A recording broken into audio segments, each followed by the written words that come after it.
Step into value zone. Value zone. Hypermart. Button check.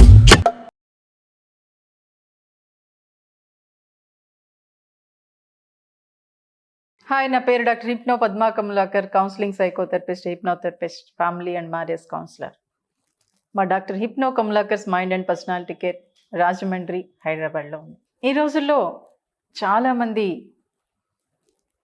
వివాహం అయిన తర్వాత, పిల్లలు పుట్టిన తర్వాత మ్యాక్సిమం పిల్లల్ని అంటే జనరల్గా ఇంతకుముందు ఏమయ్యేదంటే పిల్లలు పుట్టిన తర్వాత ఒక 6 నెలల వరకు అమ్మమ్మ దగ్గర ఉండేవారు, లేదా నాన్నమ్మ దగ్గర ఉండేవారు. కానీ ఇప్పుడు మ్యాక్సిమం వైఫ్ అండ్ హస్బెండ్ పుట్టిన పిల్లలు అంటే పుట్టిన పిల్లల్ని ఒక 6 నెలల వరకు పక్కన పడుకోబెట్టడం మంచిదే. కానీ మ్యాక్సిమం ఏంటంటే ఒక నెల వరకు పక్కన పడుకోబెట్టుకొని తర్వాత ఉయ్యాల్లో వేయటము, లేకపోతే కింద మ్యాట్రిస్ వేసి పడుకోబెట్టడం అనేది చేస్తే వాళ్ళు ఒక రకమైన ఇండివిజువాలిటీ డెవలప్ అవుతుంది, ఒక రకమైన శక్తి కూడా డెవలప్ అవుతుంది. ఎందుకంటే అలా వేరే పడుకోబెట్టడం వల్ల వాళ్ళు ఒక సెక్యూరిటీ, ఇప్పుడు తల్లి తండ్రి దగ్గర పడుకుంటే ఒక సెక్యూరిటీ అని అనుకుంటాం. ఓకే, అది ఒక 1 మంత్ 2 మంత్స్ వరకు ఓకే, పర్వాలేదు. 3 మంత్స్ నుంచి వేరే పడుకోబెడితే వాళ్ళు ఈ తల్లిదండ్రుల శక్తే కాకుండా వాళ్ళలో కూడా ఒక ఇండివిజువాలిటీ అనే శక్తి డెవలప్ అయ్యి వాళ్ళు స్ట్రాంగ్గా మారడానికి అవకాశం ఉంటుంది. కానీ చాలామంది తల్లిదండ్రులు ఏం చేస్తారంటే 10 సంవత్సరాలు వచ్చినా 20 సంవత్సరాలు వచ్చినా తల్లిదండ్రులు పక్కనే పడుకోబెట్టుకుంటారు, లేదంటే పక్కన ఇంకో బెడ్ వేసి పడుకోబెడుతూ ఉంటారు.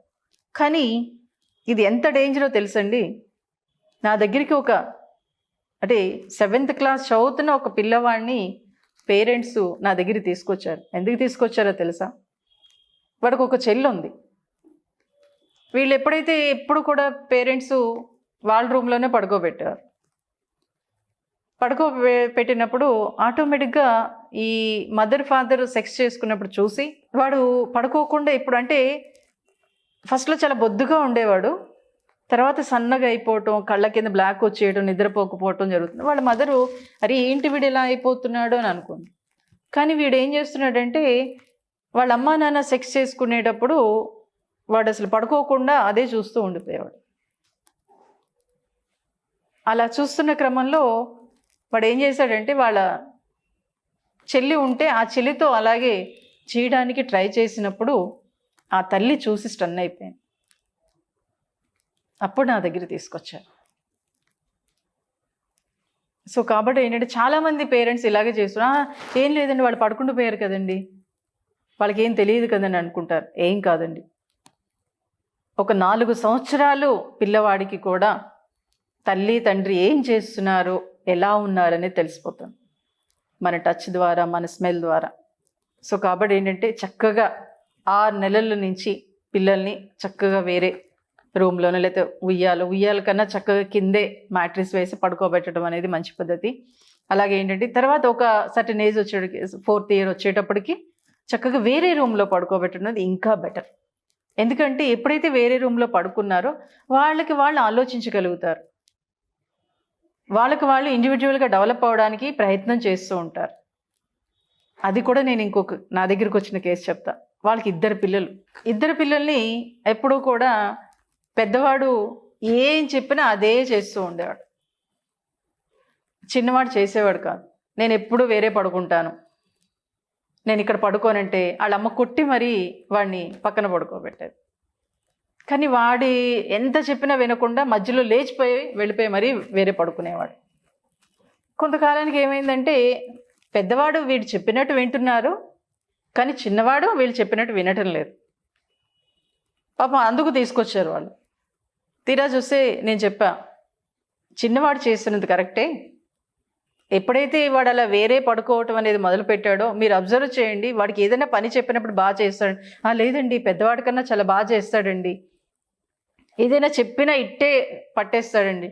మరి మీ పెద్దవాడు ఎందుకు పట్టుకోవట్లేదు అంటే, లేదండి వీడు ఏం చెప్పినా చేస్తాడు కానీ స్లోగా చేస్తాడండి, స్లోగా చదువుతాడు అండి, కానీ మేము ఏం చెప్పినా అదే చేస్తాడండి. అందుకే అందరూ మా పెద్దవాళ్ళు కానివ్వండి అందరూ మా పెద్దవాడు చాలా బుద్ధిమంతుడు, చాలా మంచివాడు అని చెప్తూ ఉంటారు. నేను ఒకటే చెప్పా, మీరు ఎప్పుడైతే మీ పక్కనే పడుకోమని అలా బలవంతం చేస్తూ ఉంటే పెద్దవాడు ఎందుకు పనికి రాకుండా పోతాడు, చిన్నవాడు చక్కగా డెవలప్ అవుతాడు. అదేంటి మేడం అలా అంటారు? అవునమ్మా, ఎందుకంటే వాళ్ళ ఆలోచనలు, అభిప్రాయాల్ని వాళ్ళ మీద మనం రుద్దేయటం అనేది మంచి పద్ధతి కాదు. వాళ్ళు ఎలా ఉండాలనుకుంటున్నారో అలా ఉండే విధంగా మనం కాస్త సపోర్ట్ అంతే. మన పక్కనే పడుకుంటే, మనం చెప్పినట్లే వింటే వాడు బాగుపడిపోతాడంటే ఎట్టి పరిస్థితిలో బాగుపడరు. ఎందుకంటే వాడిలో ఒక ఇండివిజువాలిటీ రావాలి. వాడు ఎలా, ఇప్పుడు మీరు ఎంత సఫర్ అవుతున్నారు సర్టెన్ ఏజ్ వచ్చేవాడికి, ఇదిగో అమ్మ నేను చెప్పినా వినలా, నాన్న నేను చెప్పినా వినలా, వాళ్ళు చెప్పినట్టే చేయమన్నారు అని ఒక్కొక్కసారి బాధపడుతూ ఉంటారు కదా. అలా మీ పిల్లలు ఎందుకు బాధపడాలి అని ఒక్కసారి ఆలోచించండి. సో కాబట్టి ఏంటంటే పిల్లల్ని మీ పక్కలో పడుకోబెట్టేది ఒక సర్టెన్ ఏజ్ వరకు. ఎప్పుడైనా ఓకే సరదాగా చక్కగా వాళ్ళు చెప్పే కబుర్లు వినేసి, అరే నాన్న నీ రూమ్లో నీ బెడ్ మీద పడుకో అని వాడు చెప్పే కబుర్లన్నీ వినేసేయండి, వాడు చెప్పే కథలు వినండి. అలాగే మీరు వాడితో ఏమైనా కబుర్లు చెప్పాలంటే చెప్పేసేయండి, ఎవరి రూమ్లో వాళ్ళు పడుకోండి. బట్ 4 years నుంచి వేరే పడుకోబెట్టడం వల్ల వాళ్ళలో ఇండివిజువాలిటీ డెవలప్ అయ్యి వాడు చక్కగా చదువుకోగలుగుతాడు, చక్కగా ఆటలాడుకోగలుగుతాడు. మీరు ఏమి అవ్వాలని వాడిని అనుకుంటున్నారో అలా అయ్యే విధంగా వాడు కూడా ప్రయత్నం చేస్తాడు. దానికి తగిన విధంగా ఇంకా గొప్ప వ్యక్తిగా కూడా మారడానికి పిల్లలకి ఛాన్సెస్ ఉన్నాయి. సో కాబట్టి ఏంటంటే చక్కగా ఒక 3 months వరకు మీ పక్కలో పడుకోబెట్టి 3 months నుంచి వేరే పడుకోబెట్టడం, అలాగే వేరే బెడ్ మీద పడుకోబెట్టడం. వాళ్ళకి ఇష్టమైన, ఇప్పుడు చాలా వచ్చేసినండి మ్యాట్రిక్స్ కానివ్వండి, లేకపోతే బెడ్షీట్స్ కానివ్వండి, బొమ్మలతో వచ్చేసి వాళ్ళకి ఇష్టమైన బెడ్షీట్స్ కొనేసేయండి, వాళ్ళకి ఇష్టమైన బొమ్మలు కొనండి. అలాగే వాళ్ళ రూమ్లో వాళ్ళకి ఇష్టమైన రూమ్ కింద డెకరేట్ చేయండి. ఓకే అందరికీ అలా ఉండకపోవచ్చు, బట్ ఉన్న ప్లేస్లోనే వాళ్ళకి ఇష్టమైన విధంగా మీ తాహతుకు తగిన విధంగా కొనిపెట్టి వాళ్ళ రూమ్ని వాళ్ళు అందంగా డెకరేట్ చేసుకునే విధంగా మీరు సపోర్ట్ చేస్తే మటుకు మీ పిల్లలు హ్యాపీగా ఉండగలుగుతారు, ఎక్కువ విషయాలు నేర్చుకోగలుగుతారు. ప్లస్ ఏదైనా సరే మంచి చెడు చాలా త్వరగా నేర్చుకోగలుగుతారు, చదువు కూడా చాలా ఈజీగా గ్రాప్స్ చేయగలుగుతారు.